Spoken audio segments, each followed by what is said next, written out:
Mga kaprutas, eto na, sa wakas natuloy din ang aming pagboboko kasi tumila na ang ulan. Tingnan mo naman, saan ka nakakita na nagkakayod hindi mabitawan ng kakao? Kainaman din mga kaprutas ano. Pero ayos lang yan, kasi kinakain ko yung kakao favorite ko yan mga kaprutas.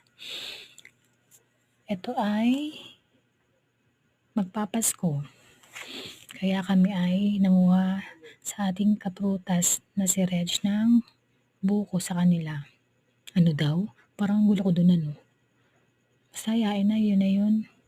Basta nagkakayod kami. Kayo nang bahala mag-adjust. Sige na mga kaprutas. Bye-bye. Hanggang dito na lang. Thank you for watching.